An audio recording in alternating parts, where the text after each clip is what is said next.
नमस्कार दोस्तों, घोष एकेडमी के ऑनलाइन प्लेटफॉर्म पे आप सभी का स्वागत है। आज हम लोग भारतीय राष्ट्रीय कांग्रेस से संबंधित कुछ महत्वपूर्ण प्रश्नों को हम सॉल्व करने का प्रयास करते हैं।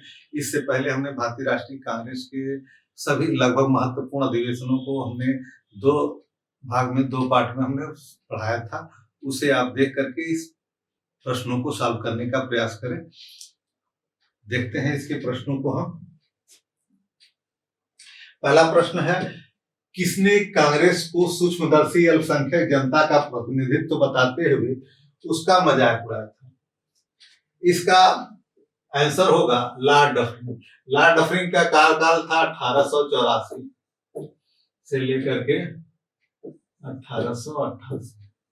इसी के काल में 1885 में भारतीय राष्ट्रीय कांग्रेस का गठन हुआ था।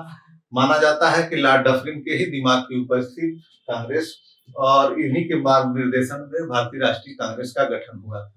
लेकिन शुरुआत में इन्होंने समर्थन किया और फिर इनका उद्देश्य था कि भारतीय राष्ट्रीय कांग्रेस सिर्फ सामाजिक मुद्दों को ही उठाए। लेकिन धीरे धीरे कांग्रेस 88 तक आते आते कुछ राजनीतिक मुद्दों को ही उठाने लगा। तब इनका उस भारतीय राष्ट्रीय कांग्रेस से मोह भंग हो गया और फिर उन्होंने भारतीय राष्ट्रीय कांग्रेस का मजाक उड़ाया। क्योंकि तत्कालीन समय, मान लीजिए, पहले अधिवेशन में 72 लोगों ने हिस्सेदारी किया था, दूसरे अधिवेशन में 434, तीसरे में 607 और 1248। माने जिस 88 की हम बात करते हैं तो 1248 सदस्यों ने भाग लिया थे। कोई इंपॉर्टेंट फैक्ट नहीं है, उसको ध्यान में बस प्रसंग बस बताया जा रहा है कि बहुत ही कम ही लोगों ने भाग लिया था। उसमें भी सिर्फ बुजुर्गा वर्ग, माने पढ़े लिखे वर्ग ने ही इसमें भागीदारी रहती थी उस समय तक, और आम जनता की उसमें भागीदारी नहीं थी। इस कारण से लॉर्ड डफरिन ने इसे सूक्ष्मदर्शी अल्पसंख्यक जनता का प्रतिनिधित्व बताया था। अब दूसरा, निम्नलिखित में से कौन भारतीय राष्ट्रीय कांग्रेस की स्थापना के अधिवेशन में उपस्थित नहीं थे? तत्कालीन समय में सुरेंद्र नाथ बनर्जी एक भारतीय राजनीति के बड़े ही कद्दावर नेता थे और उनके बिना कोई भी राष्ट्रीय पार्टी का गठन संभव नहीं माना जा सकता है। तो सुरेंद्र नाथ बनर्जी एक बहुत इंपॉर्टेंट व्यक्ति थे उस समय। ये उस समय एक संस्था विधायक है, इंडियन एसोसिएशन।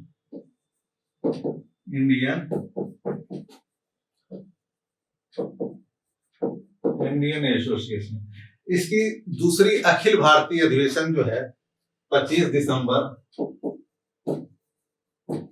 1885 को कलकत्ता में इसका अधिवेशन हो रहा था और उसकी अध्यक्षता इन्होंने ही किए थे। इसकी अध्यक्षता सुरेंद्र नाथ बनर्जी ने किया था। इस कारण से उस समय इतनी आवागमन की सुविधाएं नहीं थी कि आदमी सुबह यहाँ जाए तो लंदन शाम तक रहे, ऐसा कोई व्यवस्था नहीं थी। इस कारण से वो आ नहीं सके थे, क्योंकि 3 दिन बाद ही 28 दिसंबर को भारतीय राष्ट्रीय कांग्रेस का अधिवेशन हुआ था। तो इतनी जल्दी कलकत्ता से बंबई आना संभव नहीं था। इस कारण से सुरेंद्र नाथ बनर्जी पहले अधिवेशन में नहीं शामिल हुए।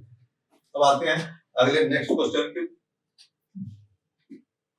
भारतीय राष्ट्रीय कांग्रेस का प्रथम मुस्लिम अध्यक्ष, कई परीक्षाओं में आया था। भारतीय राष्ट्रीय कांग्रेस का प्रथम मुस्लिम अध्यक्ष बदरुद्दीन तैयबी 1887 में तीसरे अधिवेशन में जो मद्रास में हुआ था, उसकी अध्यक्षता बदरुद्दीन तैयबी ने किया था। अब निम्नलिखित में से कौन भारतीय राष्ट्रीय कांग्रेस के कभी अध्यक्ष नहीं चुने गए? अब देखिए, लाला लाजपत राय कब चुने गए थे? 1920 का एक विशेष अधिवेशन हुआ था जिसमें लाला लाजपत राय की अध्यक्षता में हुआ, तो ये चुने गए थे। एनी बेसेंट प्रथम महिला अध्यक्ष थी 1917 में। मोतीलाल नेहरू 1919 में और 1928 में, ये 2 बार भारतीय राष्ट्रीय कांग्रेस के अध्यक्ष रहे थे। और बाल गंगाधर तिलक भारतीय राष्ट्रीय कांग्रेस के कभी भी अध्यक्ष नहीं हुए। इस बात को ध्यान रखिएगा। अब नेक्स्ट क्वेश्चन की तरफ हम आते हैं। अब देखिए, भारतीय राष्ट्रीय कांग्रेस का प्रथम अधिवेशन कब? निम्नलिखित कथनों को हम देखते हैं, उसके बाद इसका सत्य असत्य की चर्चा करके इसके बाद कौन इसमें सत्य होगा इस पे हम विचार करते हैं। भारतीय राष्ट्रीय कांग्रेस का प्रथम अधिवेशन कलकत्ता में हुआ था। प्रथम अधिवेशन कहाँ हुआ था? मुंबई या बंबई में। तो ये पहला स्टेटमेंट क्या है? गलत है, रंग है। दूसरे पे देखते हैं, भारतीय राष्ट्रीय कांग्रेस का दूसरा अधिवेशन दादा भाई नेहरू जी की अध्यक्षता में हुआ था। एकदम सत्य है, दूसरा अधिवेशन कलकत्ता में हुआ था, जिसकी अध्यक्षता दादा भाई नेहरू जी ने कहा था। इन्हें grand old man of India भी कहा जाता था। इन्होंने धन निकासी के सिद्धांत की प्रथम बार सबसे पहले इन्होंने व्याख्या किया था। England debts to India and एक किताब लिखा था इन्होंने, poverty and un British rule in India. अब देखिए इसके बाद तीसरा क्या स्टेटमेंट है? भारतीय राष्ट्रीय कांग्रेस तथा मुस्लिम लीग दोनों ने लखनऊ में अधिवेशन किया था, लखनऊ समझौता किया। लखनऊ समझौता हुआ जिसपे देखिए जिन्ना और तिलक के सहयोग से कांग्रेस लीग समझौता हुआ था।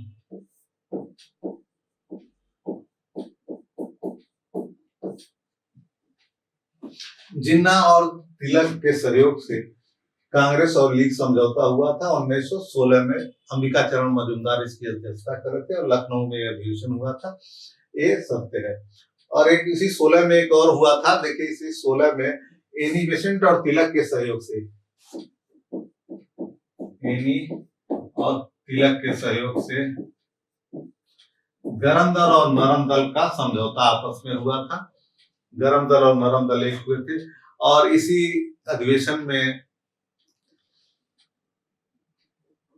अधिवेशन के बाद सरोजिनी नायडू ने जिन्ना को बारे में एक स्टेटमेंट दिया था, जिसमें उन्होंने कहा था कि हिंदू मुस्लिम एकता के पैगंबर के रूप में इनको कहा था।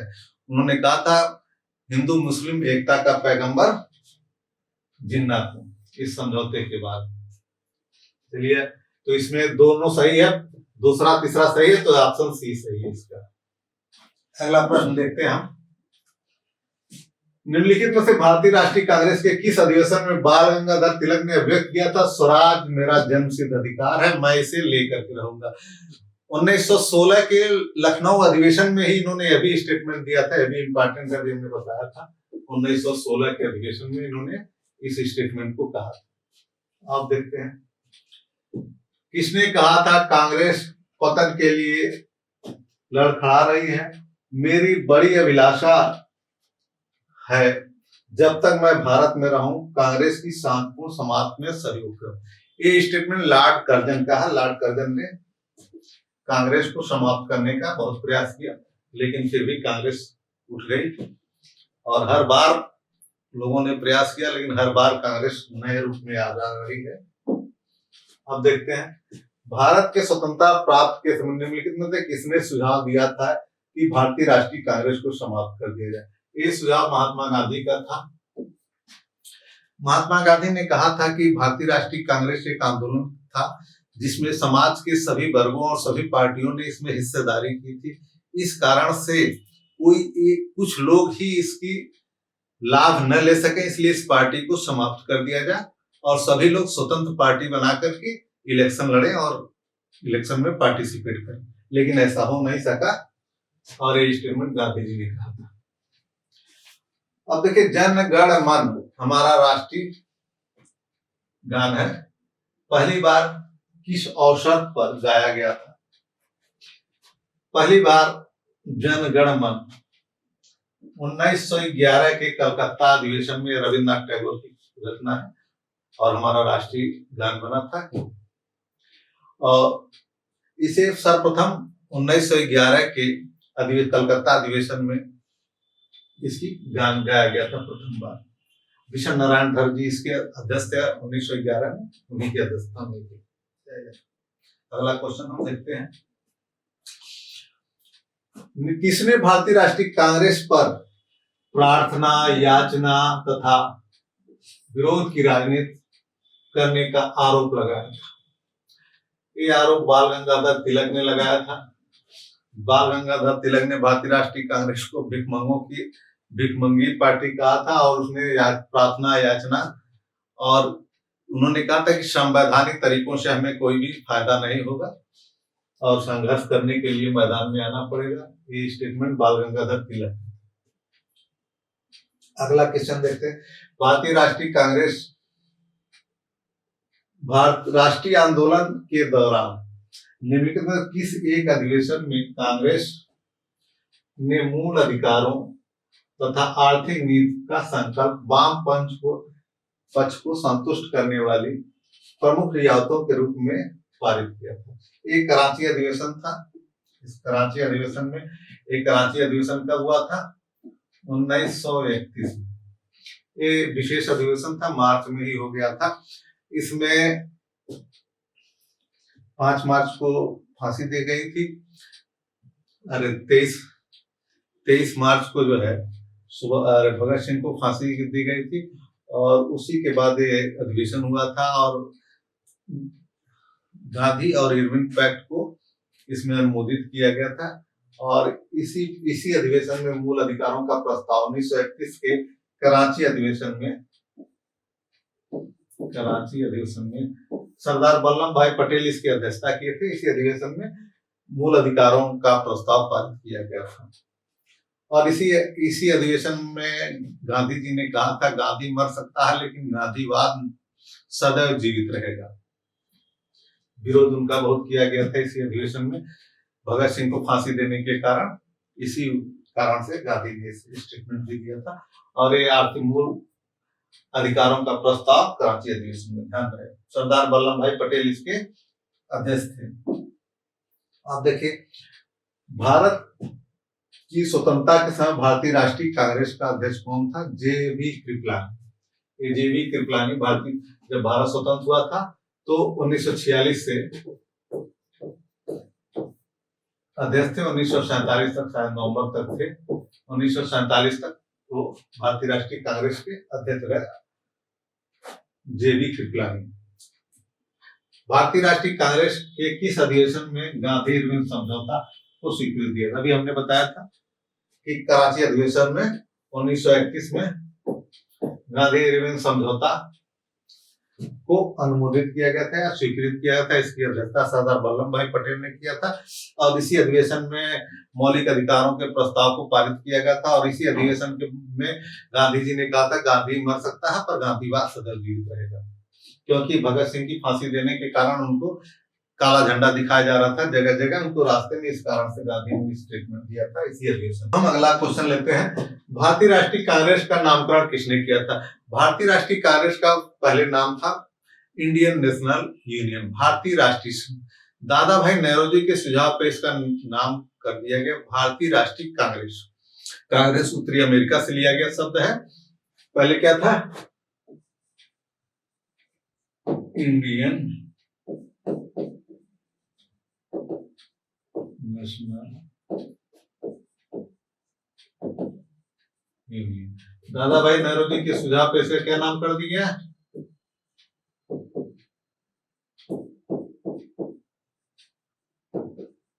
इंडियन नेशनल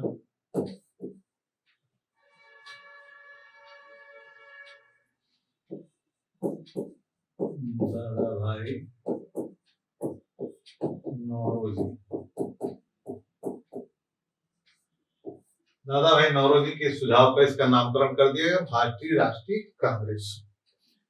तो दादा भाई नौरोजी इसका ऑप्शन होगा, नामकरण हो गया। अब निम्नलिखित में से किसने कांग्रेस के प्रारंभिक अधिवेशनों को 3 दिन का तमाशा? कांग्रेस का अधिवेशन शुरुआती दौर में 28, 29, 30 लगभग सभी समय होता था, आज भी 28, 29, 30 होता है, 3 दिन का तमाशा। तो इस अधिवेशनों को 3 दिन का तमाशा किसने किया था?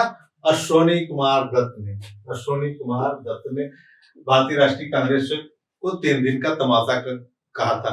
अब अगला नेक्स्ट प्रश्न देखते हैं, निम्नलिखित में से किसने 1906 में भारतीय राष्ट्रीय कांग्रेस के कलकत्ता अधिवेशन में दादा भाई नौरोजी के अध्यक्षीय भाषण को उनके बदले पड़ा था? दादा भाई नौरोजी 1906 तक बहुत वृद्ध हो गए थे और उसी समय उनका अध्यक्षीय भाषण पिछला अध्यक्ष जो गोपाल कृष्ण गोखले थे, उन्होंने ही इसका अध्यक्षीय भाषण उनके बदले पढ़ा था। और इसी अधिवेशन में 1906 में जिन्ना पहली बार राष्ट्रीय कांग्रेस के अधिवेशन में सम्मिलित हुए थे और दादा भाई नेहरूजी के व्यक्तिगत सचिव के तौर पे सम्मिलित हुए थे जिन्ना पहली बार। और इस अधिवेशन में उनके भाषण को गोपाल कृष्ण गोखले ने पढ़ा था। अब अगले क्वेश्चन पे आते हैं। 1920 के भारतीय राष्ट्रीय कांग्रेस के कलकत्ता के विशेष अधिवेशन में, जिसमें लाला लाजपत राय अध्यक्षता किए थे, में महात्मा गांधी के असहयोग आंदोलन के प्रस्ताव का समर्थन किसने किया था? इसमें देखिए 1920 असहयोग आंदोलन के प्रस्ताव का समर्थन किसने किया था? मोतीलाल नेहरू। ठीक है। और विरोधी कौन था? CR दास। उसी अधिवेशन में इसने समर्थन किया था और इन्होंने क्या किया था? विरोध किया था। लेकिन जब रेगुलर वार्षिक अधिवेशन हुआ उसमें CR दास को तब तक मना लिया गया था और इन्होंने ही वार्षिक अधिवेशन में असहयोग के प्रस्ताव को CR दास ने ही रखा था। इस क्वेश्चन का आंसर तो ये होगा, लेकिन इसको जान लीजिए, जब वार्षिक अधिवेशन हुआ तो विशेष अधिवेशन में CR दास ने इस असहयोग आंदोलन के प्रस्ताव का विरोध किया था, लेकिन वार्षिक अधिवेशन में इन्होंने अपना विरोध वापस ले लिया और असहयोग के प्रस्ताव को इन्होंने ही प्रस्तुत किया। समझ गए? और 1920 में असहयोग के प्रस्ताव को पारित होने के बाद एनी बेसेंट और मोहम्मद अली जिन्ना ने हमेशा के लिए कांग्रेस छोड़ दिया। ठीक है। इन दोनों लोग ने असहयोग आंदोलन के प्रस्ताव को पारित होने के बाद कांग्रेस को हमेशा के लिए छोड़ दिया। अगला क्वेश्चन देखिए। सूरत अधिवेशन, जिसमें भारतीय राष्ट्रीय कांग्रेस की पहली फूट पड़ी, एक कौन सी अधिवेशन था? ये आया था पीसीएस में बहुत पहले, तो इसको गणना कर लीजिए। 1907 में सूरत अधिवेशन हुआ था और 1885 में पहला अधिवेशन हुआ था और लगातार हुआ था, कोई व्यवधान नहीं पड़ा था। आप घटा लीजिए कौन सा हुआ, 22 हो गया। ठीक है। लेकिन 85 को भी जोड़ेंगे तो एक और हो जाएगा और ये 23वां हो जाएगा। इधर से ध्यान दीजिएगा, नहीं तो गलत हो जाएगा। घटाने के चक्कर में 1907 और 1885 घटाएंगे, कितना आया? 22 आया। लेकिन 85 में भी पहला अधिवेशन हुआ था, इसलिए 85 की जब गणना करेंगे, जोड़ेंगे तो 23वां गिन लीजिएगा फिर से अकेले में। 1939 में भारतीय राष्ट्रीय कांग्रेस के त्रिपुरी अधिवेशन में सुभाष चंद्र बोस अध्यक्ष निर्वाचित हुए, किंतु उन्होंने त्याग पत्र दे दिया। इसके बाद कौन अध्यक्ष बनाए? त्रिपुरी अधिवेशन बहुत इंपॉर्टेंट है, इसे जरा सा देख लें। त्रिपुरी 1938 में हरिपुरा अधिवेशन में सुभाष चंद्र बोस भारतीय राष्ट्रीय कांग्रेस के अध्यक्ष थे, लेकिन वो दोबारा त्रिपुरी अधिवेशन पहली बार उन्होंने बिना इलेक्शन के पहली बार उनको बनाया गया था। लेकिन दूसरी बार उन्होंने इलेक्शन द्वारा, पहली बार त्रिपुरी अधिवेशन में भारतीय राष्ट्रीय कांग्रेस के अध्यक्ष पद के लिए इलेक्शन हुआ था, जिसमें 2 उम्मीदवार थे, एक सुभाष चंद्र बोस थे और दूसरे पट्टाभी सीतारामैया थे। दोनों में मतदान हुआ। एक इंपॉर्टेंट फैक्ट नहीं है, बस हम आपको समझाने के लिए बता। पट्टाभी सीतारामैया ने 1377 वोट पाए, जबकि सुभाष चंद्र ने 1580 वोट पाए और नतीजा 203 वोटों से सुभाष चंद्र बोस विजयी हुए और पट्टाभी सीतारामैया पराजित हुए। लेकिन कार्य समिति के गठन में गांधी जी के समर्थन न मिलने के कारण सुभाष चंद्र बोस ने भारतीय राष्ट्रीय कांग्रेस के अध्यक्ष पद से त्याग पत्र दे दिया और फॉरवर्ड ब्लॉक की स्थापना की। ठीक, और इसमें इस अधिवेशन में गांधी जी स्वयं सम्मिलित नहीं हुए थे, वामपंथ के प्रभाव के कारण, और अपने प्रतिनिधि के रूप में गोविंद बल्लभ पंत को अपना प्रतिनिधि के तौर पे इस अधिवेशन में भेजा था। और उसके बाद जब पराजित हो गए पट्टाभी सीताराम में, तो डॉक्टर राजेंद्र प्रसाद को इस अधिवेशन का अध्यक्ष बनाया गया। इसका आंसर डॉक्टर राजेंद्र प्रसाद। अब अगला देखिए, भारतीय राष्ट्रीय कांग्रेस में एओ होम की आधिकारिक पदस्थिति क्या थी? एओ होम जब 1885 से 1907 महासचिव के पद पर थे।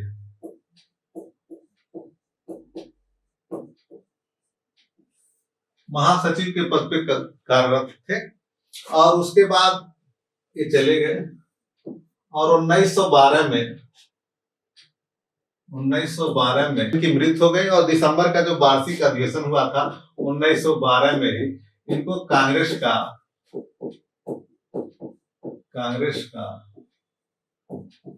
पिता घोषित कर दिया गया, फादर ऑफ कांग्रेस। ठीक, अब अगले क्वेश्चन को देखते हैं। भारतीय राष्ट्रीय कांग्रेस का प्रथम अंग्रेज अध्यक्ष कौन थे? प्रथम अंग्रेज अध्यक्ष भाई, पहले अध्यक्ष कौन थे? डब्ल्यू.सी. बनर्जी। दूसरे अध्यक्ष कौन थे? दादा भाई नेहरू जी। तीसरे अध्यक्ष कौन थे? बदरुद्दीन तय्यब जी, मुस्लिम अध्यक्ष थे। और प्रथम ये कहाँ हुआ था? ये चौथे अधिवेशन इलाहाबाद में हुआ था 1988। इलाहाबाद, प्रयागराज, इलाहाबाद में हुआ था 88 में, और जॉर्ज यूल ने इसकी अध्यक्षता की थी, और एक प्रथम अंग्रेज अध्यक्ष थे, प्रथम अंग्रेज, जिन्होंने भारतीय राष्ट्रीय कांग्रेस की अध्यक्षता की थी। इसी में डफरिन ने इसे सूक्ष्मदर्शी जनता का प्रतिनिधित्व बताया था कांग्रेस को, इसी अध्यक्ष। अगला हम देखते हैं नेक्स्ट। भारतीय राष्ट्रीय कांग्रेस के 1924 के अधिवेशन में महात्मा गांधी द्वारा एक बार अध्यक्षता की गई थी। यह अधिवेशन कहाँ हुआ था? यह अधिवेशन कर्नाटक के बेलगांव में हुआ था। ये बहुत इंपॉर्टेंट है, कर्नाटक के बेलगांव में हुआ था, इसे ध्यान दें। अब देखें, वर्ष 1938 के भारतीय राष्ट्रीय कांग्रेस के हरिपुरा अधिवेशन की अध्यक्षता किसने की? तभी हमने बताया था 38 और 39।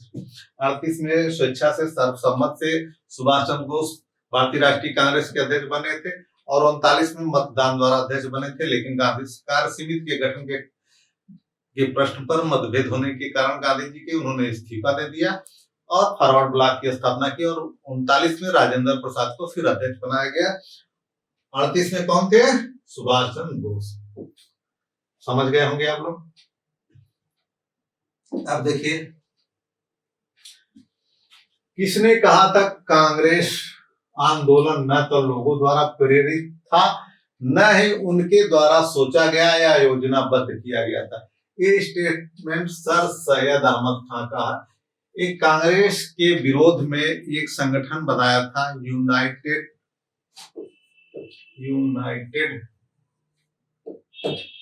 इंडियन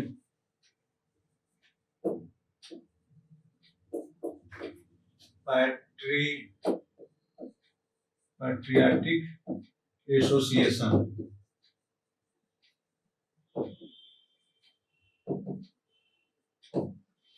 इन्होंने, सर सैयद अहमद खान ने भारतीय राष्ट्रीय कांग्रेस के विरोध में एक संगठन बनाया था, यूनाइटेड इंडियन पैट्रियाटिक एसोसिएशन, और उसी समय उन्होंने स्टेटमेंट दिया।